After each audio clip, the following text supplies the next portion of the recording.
Selamat berjumpa kembali dalam mata kuliah Sistem Informasi. Dalam pertemuan kali ini, kita akan mempelajari mengenai siklus pengembangan sistem informasi beserta dengan 4 fasenya nanti akan diperkenalkan. Kemudian sesudah itu kita akan mempelajari atau melihat beberapa tipe dari metodologi pengembangan sistem informasi dan bagaimana nanti kita akan memilih metodologi mana atau metodologi apa yang tepat untuk satu proyek tertentu. Kemudian nanti juga di akhir slide ini nanti kita akan melihat beberapa kemampuan dan apa fungsi dari masing-masing skill di dalam sebuah project team yang akan bertugas atau nantinya akan mengembangkan sistem informasi itu sendiri. Berikut ini adalah garis besar yang akan kita bahas dalam sesi video kali ini. System Development Life Cycle atau siklus pengembangan sistem informasi merupakan sebuah proses dari pemahaman bagaimana sistem informasi dapat mendukung atau mensupport kebutuhan bisnis, kemudian mendesain sistem yang akan dibangun, mengembangkannya, hingga mendeliver sampai ke tangan pengguna. Nah, ini kedengarannya sederhana, simple, tetapi banyak kasus. Nanti kita akan lihat beberapa studi kasus yang menunjukkan bahwa banyak pengembangan sistem informasi itu hasilnya tidak memuaskan ataupun malah tidak bisa digunakan. Kemudian nanti kita akan sering mendengar atau akan sering berhadapan dengan istilahnya sistem analis. Sistem analis ini bisa kita artikan seseorang yang akan atau bertugas untuk menganalisa apa kebutuhan bisnis organisasi tersebut, kemudian mengidentifikasi permasalahan yang ada, memberikan solusi untuk improvement, untuk perbaikan kekurangan ataupun pengembangan, dan kemudian mendesain bagaimana sistem informasi itu akan diimplementasikan. Jadi kalau kita lihat tugas dari sistem analis ini kelihatannya cukup sederhana.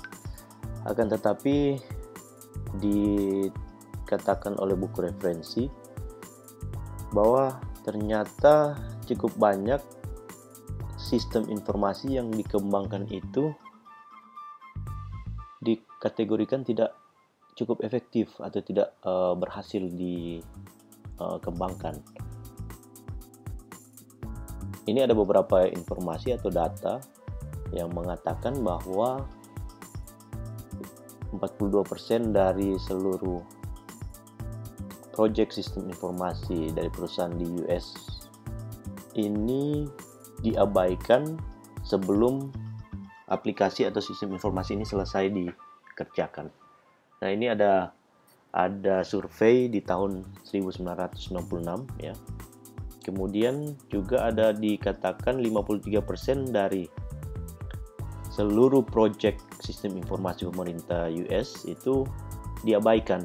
Diabaikan dalam arti tidak selesai dikerjakan. Jadi ya mungkin pada saat itu atau pada waktu itu dianggap sistem ini atau aplikasi ini ternyata tidak efektif untuk diselesaikan.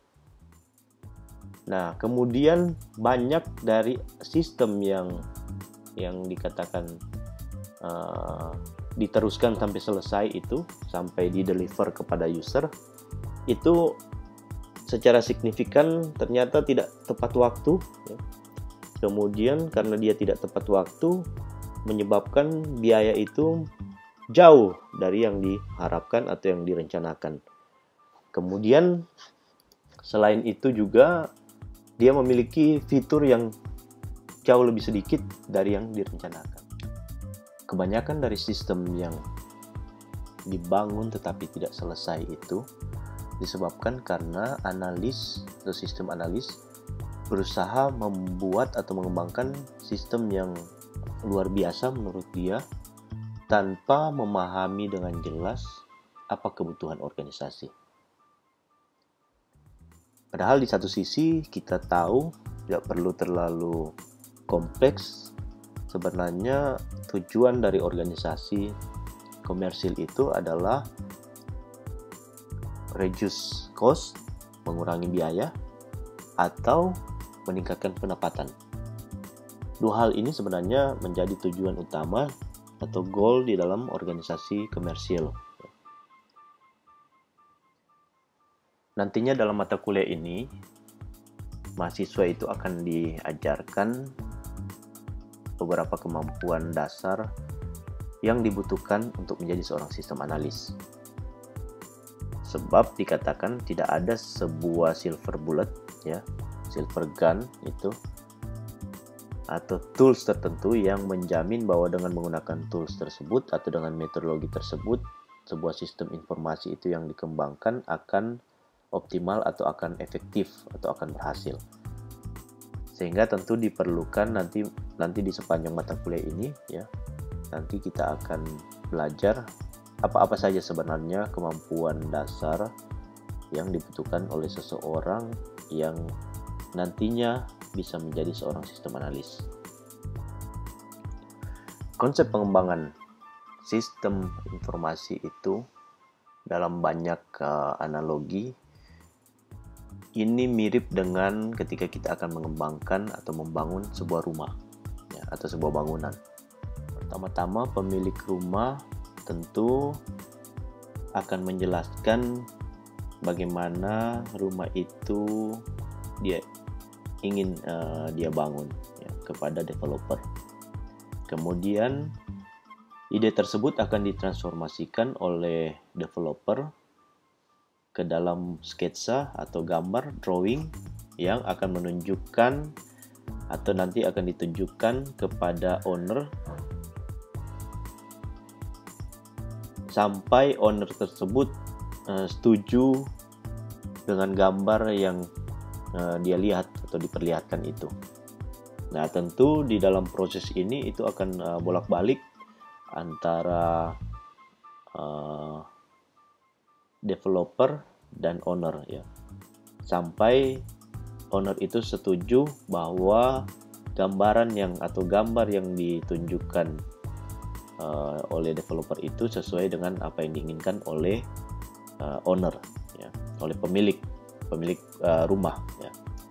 Kemudian setelah itu set yang kita akan sebut katakanlah blueprint itu, ya, nanti akan ditambahkan, di-adjust dengan berbagai macam informasi, misalnya informasi spesifikasi teknis, apa bahan-bahan lantai misalnya, bagaimana warna cat dinding yang diinginkan, dan lain sebagainya. Sampai kemudian blueprint yang sudah disetujui oleh owner, ya, blueprint tersebut dibawa kepada pihak yang akan membangun rumah tersebut, ya. Jadi berdasarkan blueprint, rumah tersebut akan dibangun, akan dikembangkan oleh tukang bangunan sesuai dengan referensi blueprint tersebut. Begitu pula dengan konsep pengembangan sistem informasi. Jika kita menggunakan acuan System Development Life Cycle atau SDLC atau siklus pengembangan sistem informasi, maka dalam pengembangan sistem informasi itu kita memiliki 4 tahapan generik dalam pengembangan. Tahapan yang pertama yakni planning, kemudian analisis, kemudian design, dan implementation.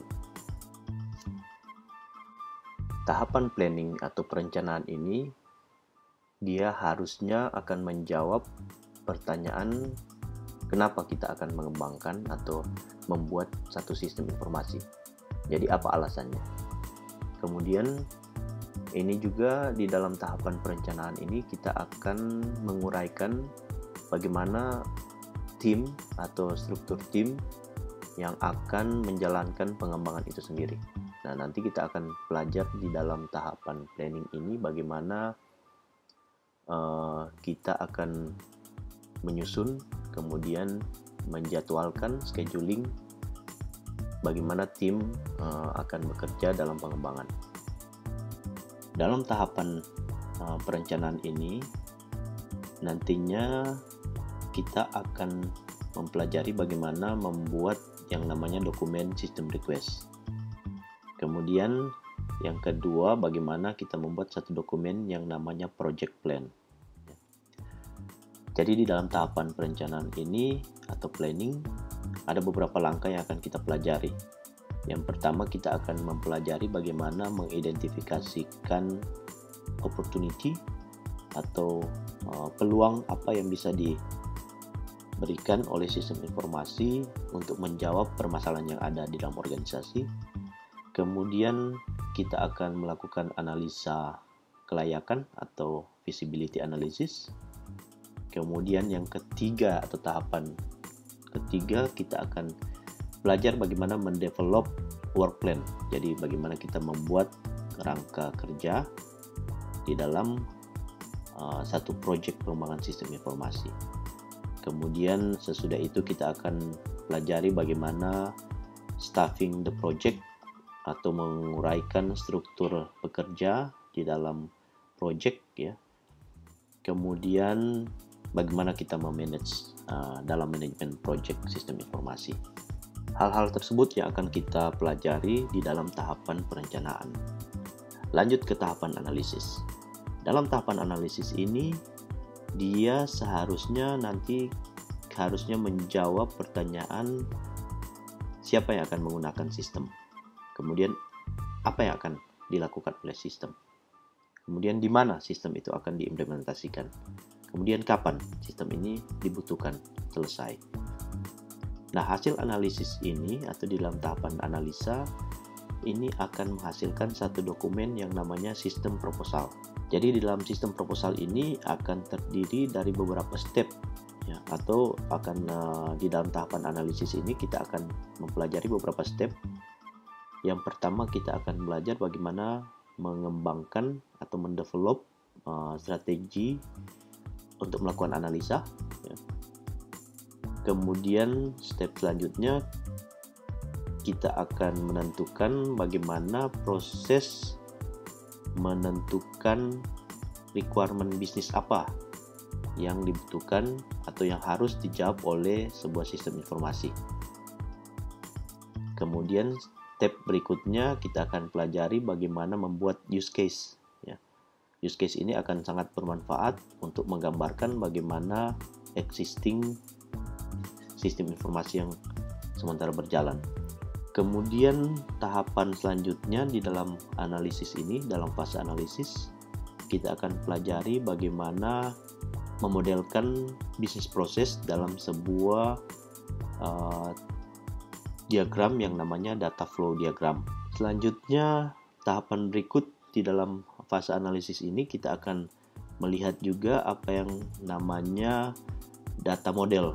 Dalam penyusunan data model ini nanti kita akan belajar membuat yang namanya diagram ERD, Entity Relationship Diagram. Fase yang ketiga dari siklus pengembangan perangkat lunak atau SDLC yaitu fase desain. Dalam fase ini kita akan menjawab pertanyaan bagaimana sistem itu akan bekerja. Jadi dalam fase ini kita akan membuat satu dokumen yang akan menggambarkan bagaimana cara kerja sistem tersebut. Dalam fase desain ini kita akan melakukan beberapa step atau ada beberapa step yang akan dilakukan di dalam fase desain ini. Yang pertama itu adalah kita akan melakukan desain sistem secara fisikal. Perbedaan mendasar antara fase desain ini dengan fase analisis adalah jika di dalam fase analisis itu kita masih berbicara konsep pengembangan sistem informasi dalam bentuk logikal. Akan tetapi di dalam tahapan atau fase desain ini kita sudah akan banyak berbicara mengenai teknologi apa yang akan dikembangkan, atau teknologi apa yang akan kita gunakan di dalam sistem informasi yang akan kita kembangkan.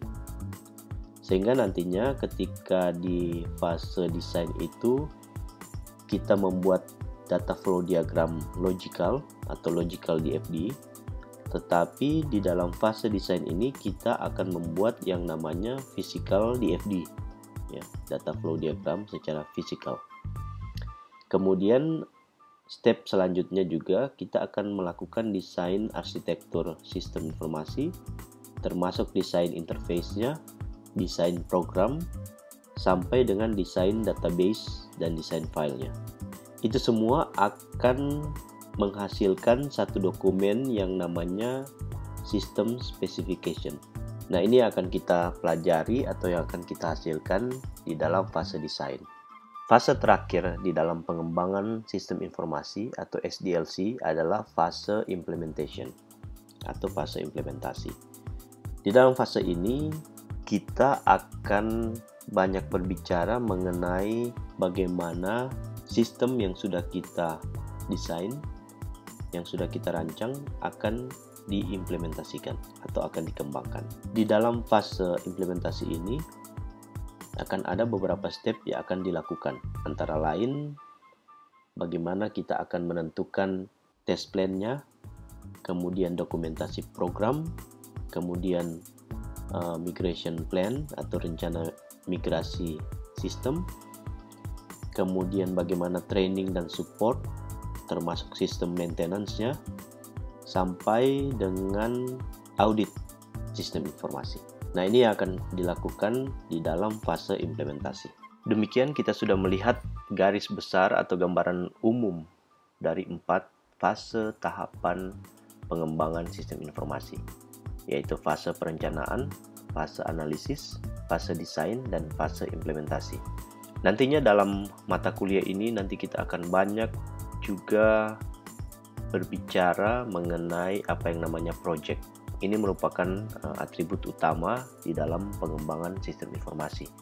Nanti kita akan bekerja di dalam apa yang namanya project.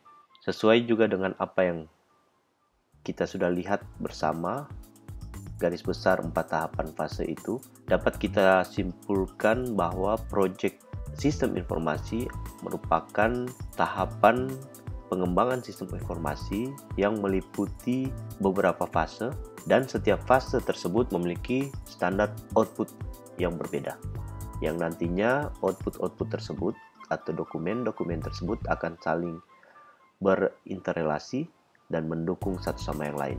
Demikian sesi video kita kali ini. Dalam sesi video selanjutnya kita akan melihat lebih detail lagi bagaimana 4 tahapan atau 4 fase pengembangan sistem informasi itu secara lebih detail. Terima kasih sudah menyimak video ini. Sampai jumpa dalam video selanjutnya.